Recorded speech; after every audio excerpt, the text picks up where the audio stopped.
Hey, Paul. Hey, Fab. How's it going? Good, you? Good. Awesome. Fun topic today. I'm back into it. I have a great list of topics.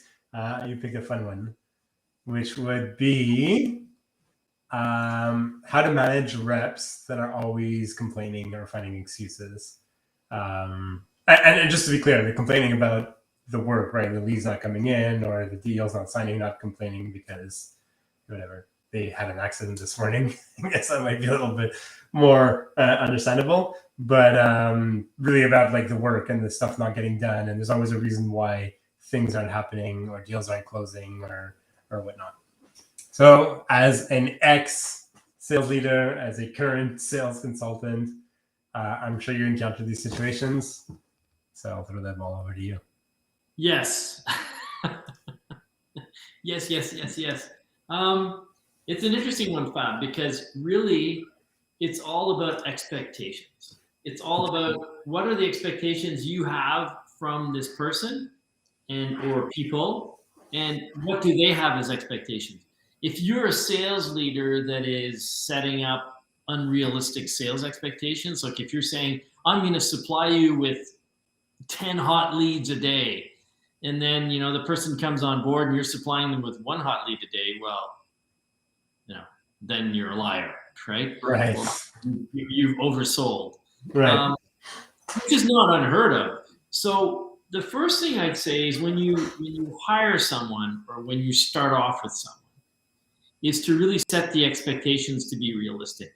Now, Gotcha. I'm going to talk two sides here. I'm going to talk the management excuses and I'm going to talk the sales excuses.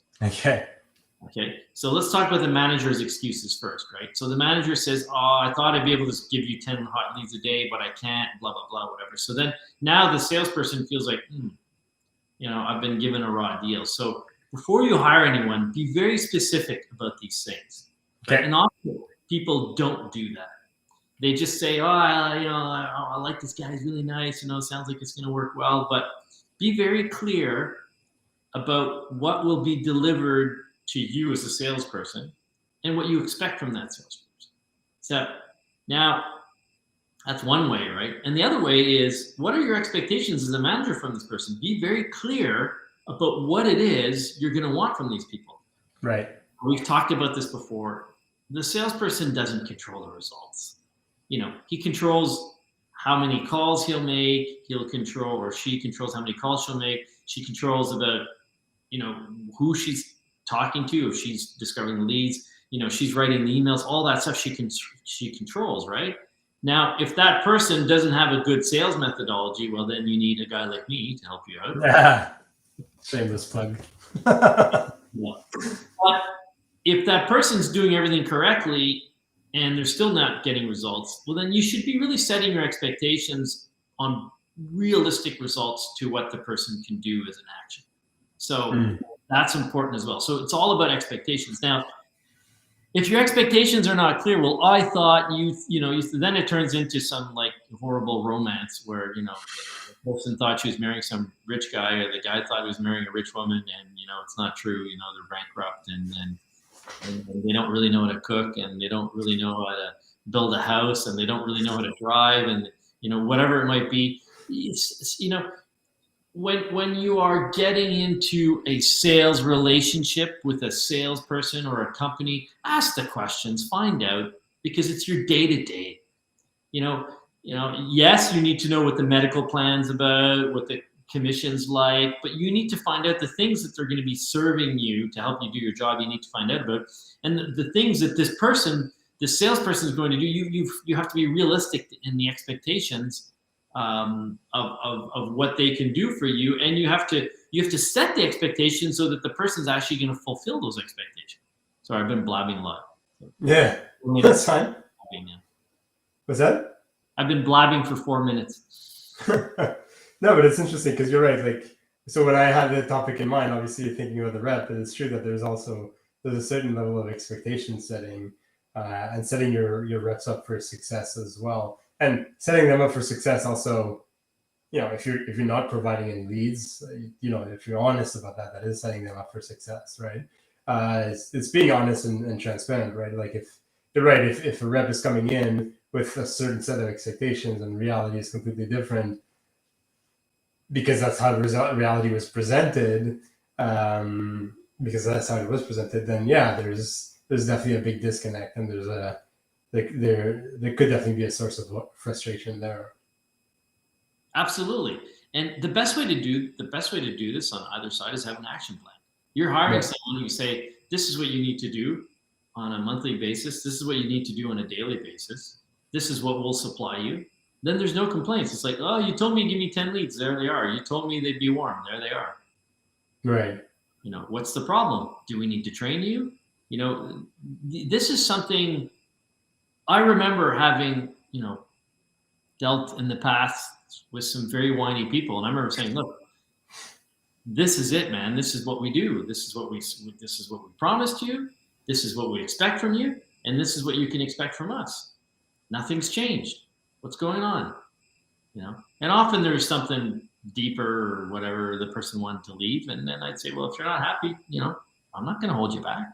Mm-hmm. Go find someone else. And listen, if someone's too whiny and complaining and they're taking up too much of your bandwidth as a manager, you're going to have to do the hard thing.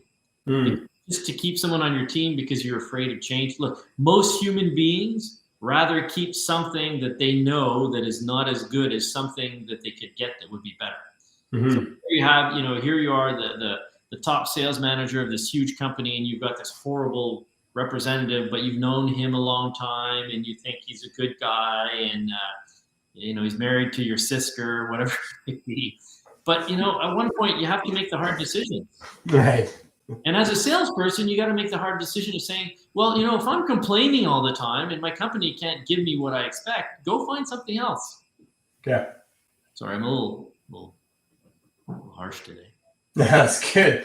No, but I mean, it's right. You're right. I mean, at some point, this, you know, this finding excuses and complaining and whatnot is, you know, if the expectations were set properly, and the expectation could be like, listen, this is a startup. Like, things are going to change daily. Our target market's going to change daily. Our positioning statements are going to change daily because, you know, we're still trying to figure out who we are as a company.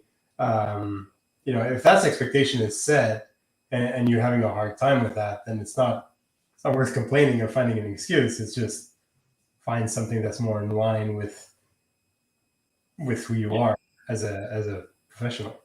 But now let's talk about excuses, right? Because it's one thing that you're not delivering, but another thing is the excuses, right? You said that earlier. So I'm not closing because of this, and we're always throwing it out there. You know, this boils back to something that you know a lot of people talk about, is that you've got to take accountability for your actions. Mm-hmm. Whether you're a manager, whether you're a salesperson, whether you're a VP, whether you're the owner of the company, whether you're the person sweeping the floor, you've got to take responsibility for the actions that you're doing, right? You can't always say it's you know, well, I did my calls, but I did everything I could. It's just not happening. You need to try to figure out what it is and why it's not happening. And if someone's always making excuses, well, I didn't get a chance to do all my cold calls because of this, or I couldn't follow up on all the leads you sent me because of this. Or well, look, you know, what's the problem? Why aren't you doing this? And it needs to come out of their mouth. And if they keep throwing it back at you, well, the leads are giving me your shit. Okay, well, why do you say that? Well, you know, you told me to have one warm lead a day. Well, what's a warm lead to you? You know, someone we know, someone who's done business with us before. Well, that's what we're supplying. What's the problem? You know, you've got to make the person realize that they have to be accountable for the things that they can deliver, which is work. And no, they can't be accountable for all results, because results are, you know, have other things affecting them. But, you know, think about the times I listen to talk radio once in a while when I go home, and I hear these people coming on, they're complaining about the government. Oh, they didn't do this, they didn't do that, they didn't do it. And then the person, you know, the host says, well, what would you do differently? Well, I don't know. I mean, it's better. Well, you know, if you don't have a solution and you're just making excuses, you know, just stop complaining. If you don't have a better way of doing it, then just stop doing it, right? Just you have to. At one point, you have to take responsibility for your own actions. You have to take responsibility for what you can do. Mm-hmm. And listen, I come from a place, I'll be honest with you, as a younger salesperson. At one point, I worked for a large corporation. I was one of those complainers. You don't do this, you don't do that. I had all these excuses in the world, and I was in my early 20s or mid 20s, and I was just like, and it wasn't, I wasn't in a good place because everything, I was at the mercy of everything around me. Where if you're at the mercy of everything around you, you're subject to all their excuses. And then at one point I said, you know what? To hell with that. I control my destiny. I control what I do, and I control the success of what I do. And then I just became better at what I did because I became accountable for the results that I didn't or I did have. And that's good. Yeah. Interesting. So what I'm liking to hear, so as a manager, so obviously if we go back to the title of the show, it's like how to manage reps. Obviously you're the manager, you're the leader, you're the salesperson, not the leader of the sales team or salesperson. And so step one obviously is setting the right expectations, right? If you're lying, and the right expectations can be like, listen, you're their first rep, like there's a lot to do, right? There's going to be a lot of administrative work to do because our CRM is a mess, and we need somebody to help us get in there and get stuff done. So that's the expectation, whether it's a pure sales job or you're just trying to help this company scale on a tactic, like on a sales level, but also operational level. So that's step one. And then I think it's step two is just being probably the harder part, right? Because being maybe a bit more confrontational with people is not always easy, but it's helping the reps stay accountable for their actions. Like, right? Like if we've set the right expectations, it could be like, well, why are the sales down? Well, I had to redo the whole CRM. Okay, perfect. Like I understand that. So then it's about me as a manager to like maybe ask better questions. But if you're providing what you've given them and they're still complaining, well, I didn't have time to do my calls, or I didn't have time to follow up, or the leads aren't good, or the this or the that, at the end of the day, as a sales professional, your role is to or at least you're measured on the revenue you bring in, and it's up to you to make that happen. Yeah, it's exactly, you've got to create the habits that'll bring you as close to the results you need to have, right? Because you need to have those habits and create those actions. And as a manager, I think you have to be able to move your ego a bit out of the way. If you're speaking to your reps and you're realizing nobody has time to make their calls, right? If it's one person, that's one thing, right? But if none of your reps have time, like maybe there's a process problem, right? Maybe your prospecting process or whatnot. There's maybe something wrong, or the expectations are off, or whatnot, or maybe they're doing too much admin stuff or whatever. Yeah, exactly. If you're saying, well, you got to make 20 calls a day, and they're saying, well, we don't have time because you're asking us to do this admin stuff that takes us 4 hours a day every day. Well, then you've got to take a hard look at yourself.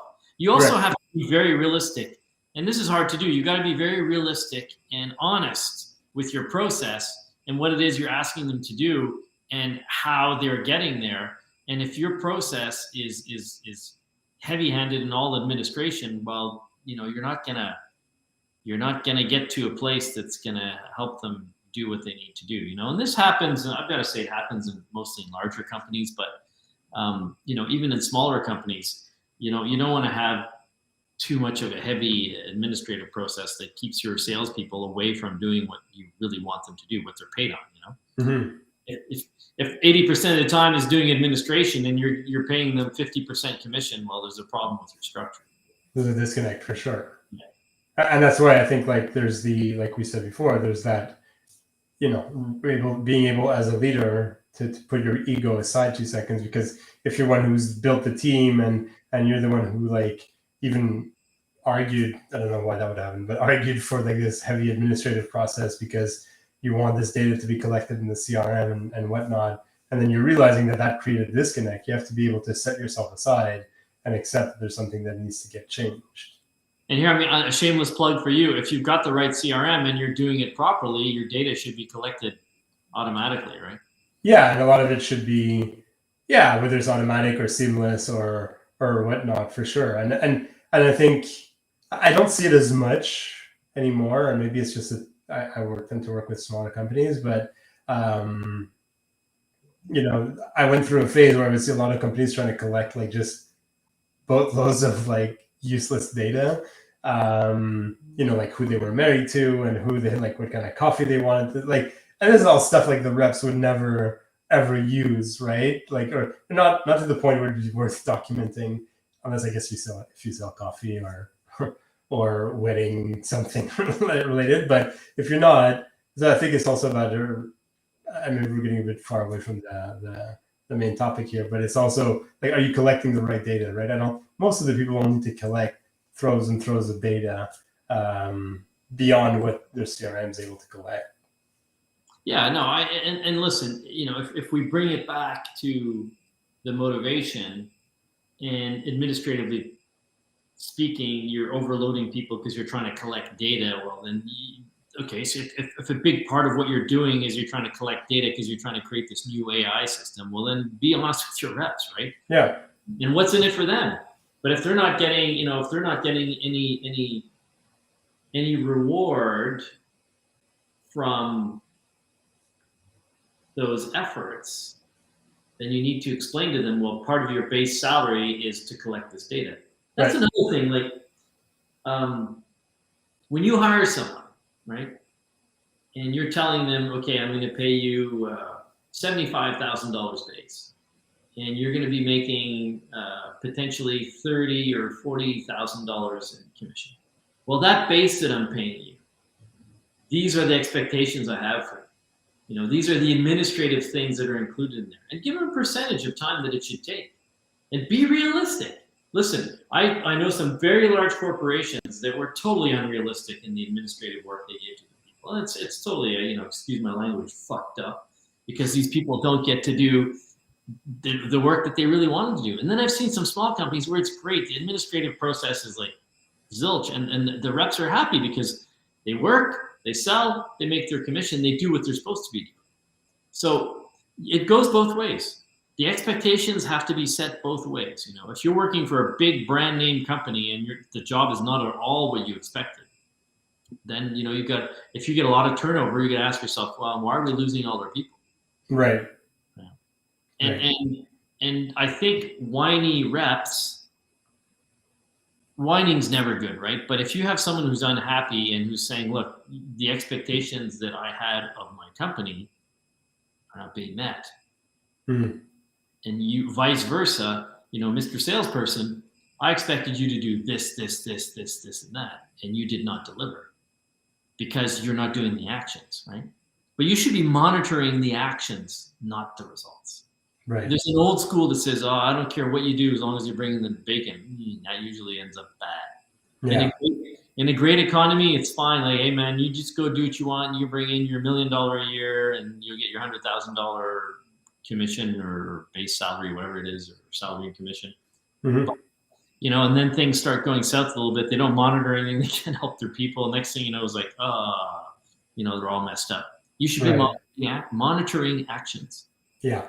You should be monitoring actions, and you should be monitoring knowledge, and you should be monitoring sales intelligence, and you should be helping your people, training your people to do better, whatever it is. And if you're not doing that and you're just looking at results, it's going to smack you in the head sooner or later. Right. And you're right, because ultimately, like you said at the top of the show, like actions is the only thing you control. Like you can't control that a prospect gets sick or gets fired or quits, or a competitor just comes in at the last second. None of that you can control.